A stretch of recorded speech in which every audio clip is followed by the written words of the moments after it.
I'm Dennis Anderson along with Julie Zenner, and here's what's coming up on Almanac North. We'll learn about COVID-19 research conducted at St. Luke's Hospital that was part of a national project. There could be major changes at the downtown Duluth Public Library. We'll find out what the future may be for that facility. And with the 4th of July just days away, we'll have some fireworks safety tips to keep everyone safe on the nation's birthday. Those stories and voices of the region up next on Almanac North.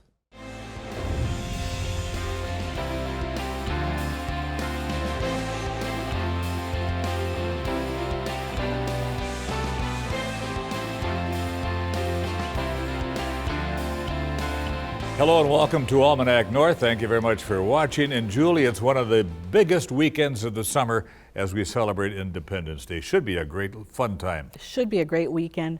Long weekend for a lot of people, although the holiday falls on a little bit of an odd day. Yeah, it does, but still good fun. Weather coming up. Yeah, that's right. Well, time for the week's headlines. All right. Thank you, Dennis. July 1st is the start of a number of new laws passed by the Minnesota legislature. The new laws include allowing Minnesotans convicted of a felony to vote once they have served their time in prison. Other new laws include free school breakfast and lunches for K through 12 students and free college tuition for Minnesota families that meet financial guidelines. Senator Grant Hauschild of Hermantown is urging the U.S. Coast Guard to reopen its Grand Marais station following the drowning of 2 teenagers near Silver Bay. The closure leaves a gap in emergency coverage in the area of the North Shore. The Cook County Sheriff's Department and Grand Portage Band of Chippewa have partnered now to respond to emergencies with funding provided by the legislature. The Minnesota DNR is urging folks to practice safety first this July 4th holiday. Fire danger is still high in the region, so campfires will only be allowed in fire rings and no burning permits are being issued. In addition, fireworks are not allowed on public or private land outside of city limits. We'll have more on fireworks safety later in our show. Longtime St. Louis County Historical Society Director Joanne Coombe retired today with a special reception in her honor at the Depot. Coombe spent 34 years leading the Historical Society, securing grants that helped research and build exhibits on the county's rich history. Congratulations, Joanne, on a well-deserved retirement. St. Luke's Hospital in Duluth was part of a national study on COVID-19 led by the Centers for Disease Control and Prevention. The study has helped answer many questions about the pandemic, such as how effective the vaccines were against the virus and how it moved through the population. Here to tell us more is Dr. Harmony Tyner, St. Luke's infectious disease specialist who managed the local study. Dr. Tyner, thank you so much for coming in tonight. Thank you so much for having me. We appreciate it. Sounds like a big deal. How did St. Luke's get involved in this national study, and what was the purpose of the study? Well, it all started back when COVID started. So as the world was shutting down in March of 2020, if you can think back to 3 years ago, we were all trying to figure out what we could do to make things better or get things going and how to get through it. Well, one Saturday I sat down and wrote out a study plan and sent it to the CDC to ask if we could study COVID. And they said, well, we like your plan, and you've got a great plan for collecting people to be participants, but we have a bigger study that we'd like to do instead. How about you join that one? And we said, absolutely, we'd love to join. We'd love to help in any way we can. Doctor, where are we with COVID? Are we still in a pandemic? I think technically it's been declared over with. There is still COVID circulating. We still are seeing cases every day, and people are still dying of it in the hospitals. But the vast majority of people have had COVID at least once. What was the specific goal of the research project? It was to understand how the infection moved through a completely vulnerable population. So we had a very contagious virus that moved through people who had never ever had it before and had no immunity against it. So it was to say, okay, how does this move through? How many times can people get infected? Can they get reinfected? How long does immunity last for? Are there going to be new strains that come out? Any questions that arose, we wanted to be able to answer as we collected data for it. It was designed as what we call a prospective cohort study, meaning we start on this end, we don't know where we're going to end up, but we're going to follow people over time and collect information as we go. What were some of the most interesting things you learned about this study, in this study?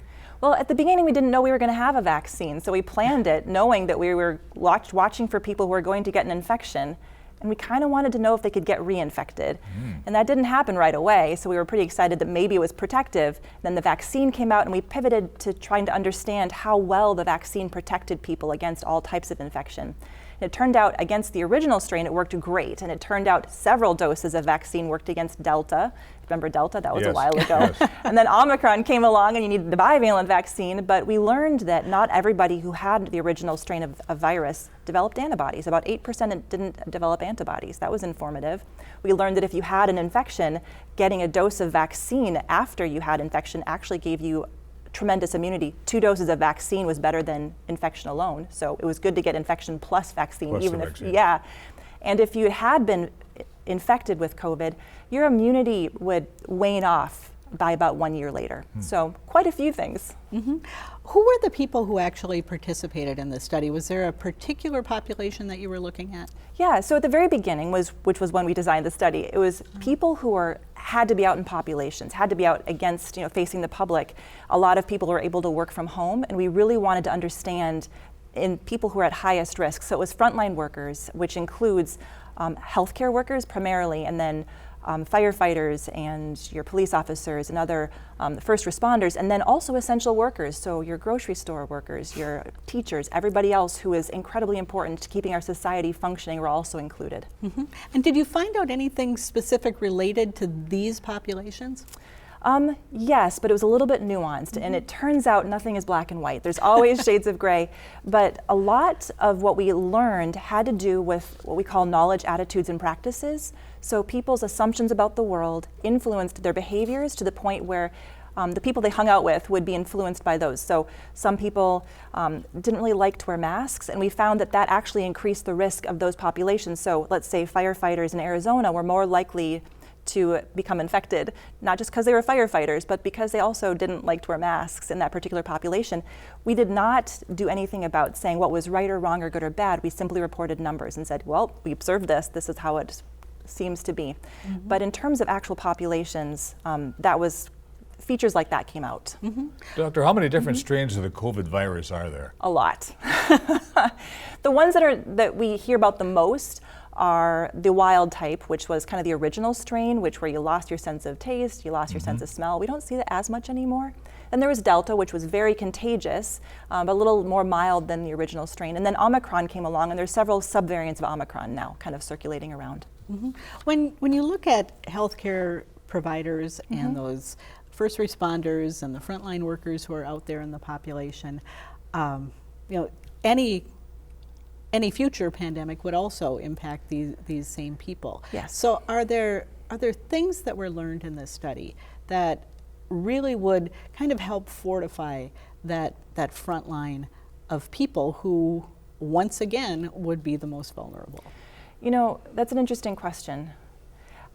I was trying to imagine what we would do differently knowing what we know now. And I really respect what they attempted to do to try to contain things and slow things down to begin with, to try to give us an opportunity to develop a vaccine and things like that. When we think about how we collected data at the beginning, we had no idea the vaccine was coming so soon. So perhaps I would design it in preparation for knowing things were going to change. I think we thought about the things as being static, and maybe I would have a different design for collecting data more in real time as opposed to what we did. But I think this gave us a lot of information to know what does work and maybe some things that don't work. How will all this research be used going forward? So we just stopped collecting data on May 31st, So just a little less than a month ago, we stopped collecting data. So we still have a lot of data to pile through. I think this will inform our experience with at least COVID and possibly with other respiratory infections to see what was effective at keeping the transmission of infection under control. So you talk a lot about data collection and how you were monitoring things locally. Was that really your role, and St. Luke's role was in just gathering the information and forwarding it to the CDC, or was there some analysis and interpretation of those findings as well on the local level? So I thought it was just going to be data collection and sending it to them. It turns out there's a lot more in design.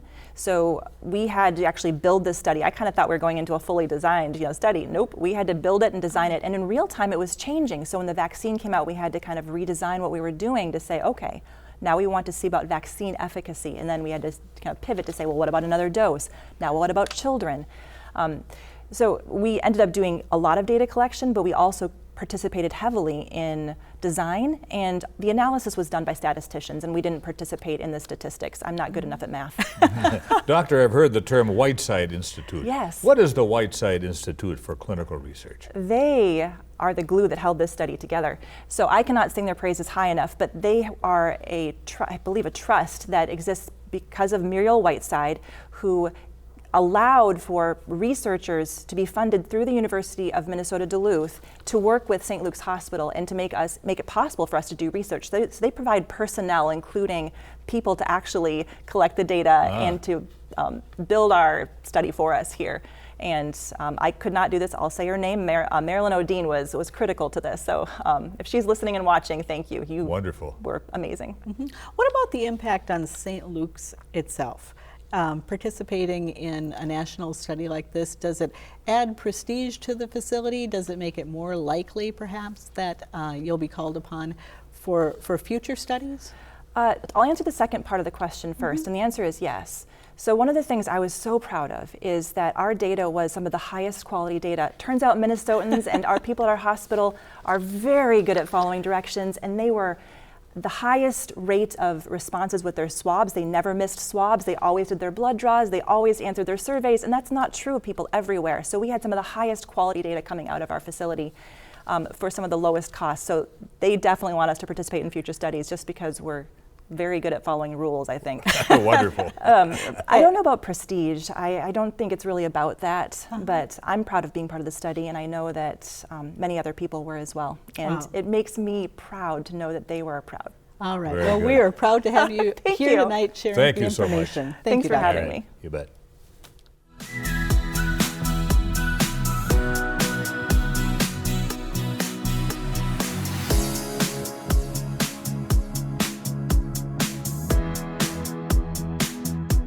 It's time now for Voices of the Region, when we hear from an area journalist about stories making news. This week, our guest is Heidi Holtan from KAXE Community Radio in Grand Rapids.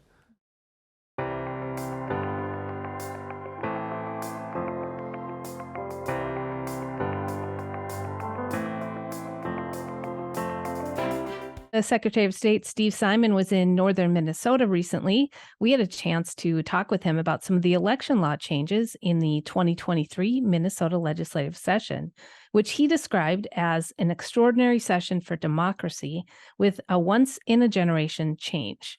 New laws were established to enhance voter registration, add pre-registration for 15 and 16-year-olds, and restore the right to vote for people who have left prison behind. There was also protection of election administration and workers.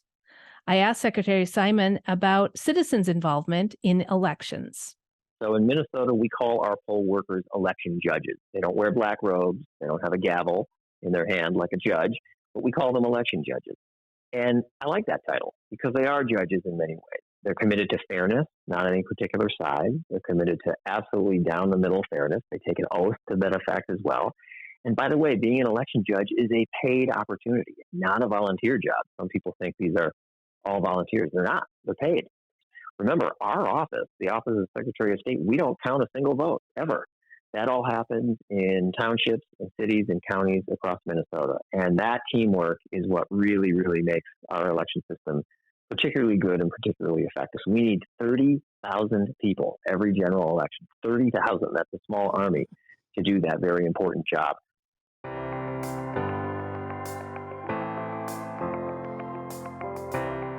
A lot of the country has been experiencing extreme heat as well as haze and smoke that have pushed our air quality indexes into alarming levels that can affect sensitive populations and people who work outside. The Minnesota Department of Health found that particle pollution is linked to lung and heart diseases. We talked with our regular guest, Tornado Bob, or Bob Konzemius. He's a meteorologist who works in the wind energy field, and he helped us understand what's going on this summer.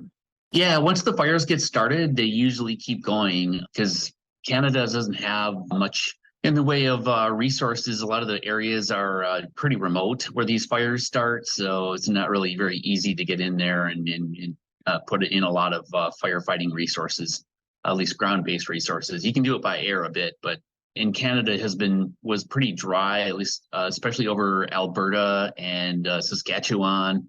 kind of the western part of Canada earlier in the spring. So that got things started.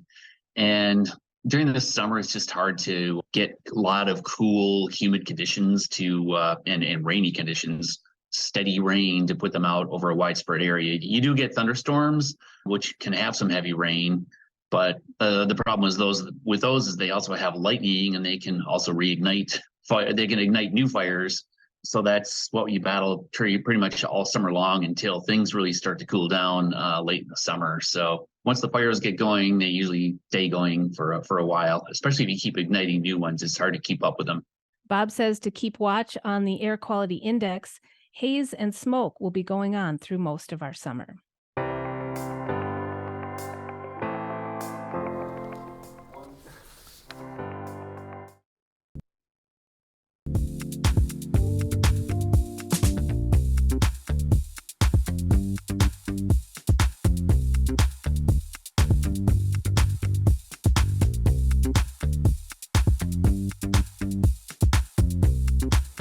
The downtown Duluth Public Library is now 40 years old and needs repair of some of its critical infrastructure. Now, earlier this year, the Duluth Library Foundation entered into a partnership with the city, the library, and workforce development to explore a new vision for the future of the downtown facility. Joining us now with more on this is Aaron Krieger, Executive Director of the Duluth Library Foundation. Aaron, thank you very much for being here tonight. Why is a redesign of the library necessary? Well, like you mentioned, it opened over 40 years ago. Things have aged. Yeah, it's been a while. I've talked to a lot of folks who are like, I remember when it opened. And I'm like, I'm so glad that you were there. It has been 43 years since the grand opening. And the infrastructure is aging. The roof is leaking, the mechanics are old and failing, there's no insulation. And on top of the infrastructure needs of aging building, library services have changed a lot in 40 years. I mean, the building opened before computers were in libraries. That's true. Talk about that a little bit, because there is really a reimagining going on as far as what the library not only should look like, or what it should, but what it should be. Yeah, library services have changed a ton, even in the last decade. You know, there's a lot. It's not just a warehouse for books anymore. Libraries are places where people come to gather, to be in community, to use our public computers, to participate in story times or programs, STEM activities, book clubs. And the library really is at a critical point of reimagining on how we can better serve the public and what they want to see in programs and services, and set ourselves up so that we have a library in 20 years that meets the library services of the future. So can the public then get involved in helping the library change? Yes, right now we are have an online survey open to the public that we are asking people to provide feedback on library programs and services. How do you use the library and Workforce Center today? What would you like to see that you're not seeing? And maybe if you're not even a library user, what would draw you to come to the downtown library if we were to update the facility? What would excite you about the downtown library? Have you been able to see what some of that feedback is already? Yes, we have received great feedback, both from the online survey that's been open since the end of May and the open house we held earlier in June. And what we're hearing is people want meeting spaces for 1 to 4 people where they can have a concentrated one-on-one meeting, or even maybe a spot to work if they're a remote worker. We're hearing a need for meeting spaces for maybe small groups or boards to meet, and even event spaces. We're also hearing people want books, keep the books, don't get rid of the books. People want more story times, more ways to meet, maker spaces, places they can come and meet and do crafts or learn new skills. Aaron, how many people do you think in a given day visit the downtown library? Oh gosh, I just did this number and now I'm blanking. We do have hundreds of thousands of visitors at all 3 branches throughout the year. I think we're talking at least 100 daily average, maybe even more. So don't quote me on that, although our annual report just got put on our website and it has both average daily visitors and the number of physical and digital items we check out annually. Another thing that's on your website is this whole idea of a community justice vision. What does that mean? Well, that was really established by the city team when they're thinking about city facilities. But from the Library Foundation, when we were thinking about community justice and a community justice vision, you know, libraries are one of the only places in a community that people can visit, no matter their background, no matter their age, for free, and experience everything for free. And they're really a place of gathering to support the most vulnerable in the community, but also to provide enrichment for all members of our community. And so having a really strong public library that has tele-access helps break the digital divide, helps people access resources to help with economic development and their continued education is really important to a thriving community, particularly downtown and in the Central Hillside area. The Duluth Library, of course, is part of the Arrowhead Library system. How big is that system? Oh gosh, that serves most of the northern part of Northern Minnesota. Iron Yep, Range area, Iron Duluth. Range. And the Arrowhead Library System helps us to gain access to programs like Libby, which is the digital tool where you can check out ebooks or audiobooks, and they help us get that at really great prices so that we can share in that contract with other libraries in the northern region, and interlibrary loans. So if we don't have it, one of our partner libraries has it, and we can track it down for you. If you borrow a book, say, from the Virginia Library, must that book be returned to Virginia or can be returned in Duluth? Well, I really hope you'd return it to Virginia, Okay. but in a pinch, I'm sure we can help you out if you drop it off at hear the what you're Duluth saying. Public Library. We'll get it back to where it needs to go. You mentioned economic development and the role that the library can play in that. And one proposal is to co-locate the city's workforce development center in the library. How would that work? Would they merge into one entity, or would they share space? They would not merge into one entity. Think about the downtown library facility becoming a community hub, kind of like a mall that has multiple retail spaces. The workforce development would have its space, and the library would have its space, and potentially other partners in the community would have a space in this new community hub. The natural fit of workforce development and the library both being in the same facility is that a lot of people come and use the public computers at the library for workforce needs. Resume help, applying for jobs, certifications, training, government forms. And if we can't help them at the library, we send them to workforce development. It'd be great to send them across the hall. We have about 30 seconds, but what are the next steps to get this whole thing off the ground? Really, we just need to hear from the public. The library in this new building will not fit you if you don't give us feedback. So if you can go to our website at duluthlibraryfoundation.org, there is a survey you can take, and it will be open for another 2 weeks. So we'd love to hear how you want to use the library. Very well. Thank you very much, Erin Krieger, Executive Director of the Duluth Library Foundation. Thanks, Erin. Thank you. You bet. Thank you. Well, the 4th of July is a time for celebration, family, friends, and fun. But every year, some gatherings are marred by unsafe handling of fireworks. More than 10,000 people were injured by fireworks in the U.S. last year, and 11 people died. Here's some tips to help you stay safe around fireworks.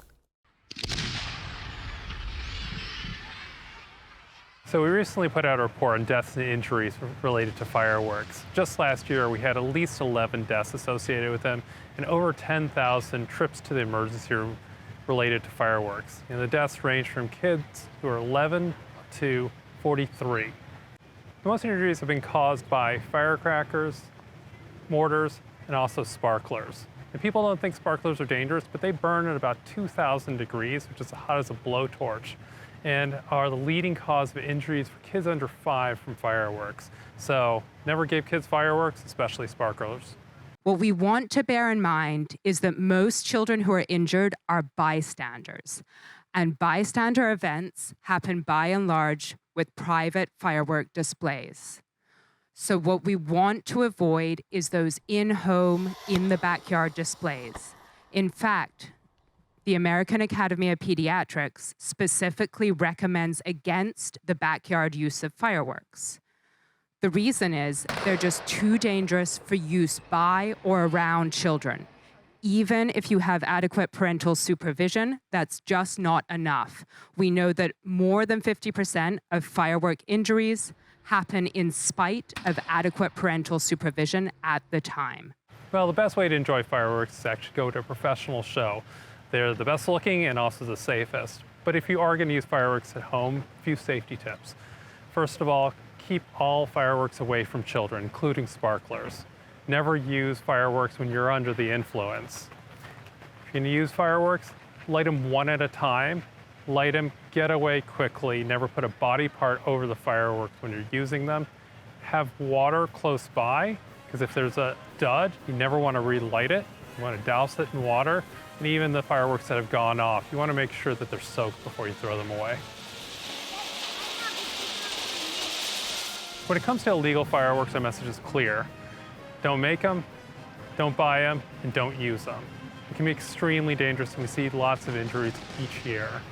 So we want to have everybody have a happy 4th of July, but a safe one. Definitely some good advice. And remember, you can keep up with Almanac North by following us on Facebook and Twitter. Look to the PBS North website for program updates, news about the station, and our upcoming events. And download the PBS video app to watch your favorite PBS programs on demand. And Julie, I hope everyone gets out and enjoys a beautiful weekend and has a safe Independence Day. That's right. Safety is important, whether you're with fireworks or on the water or traveling. Lots of people travel. Happy 4th to you as well. And to All you. right. Thank you so much. With Julie Zenner, I'm Dennis Anderson. Have a great weekend. Good night, everybody, and be kind.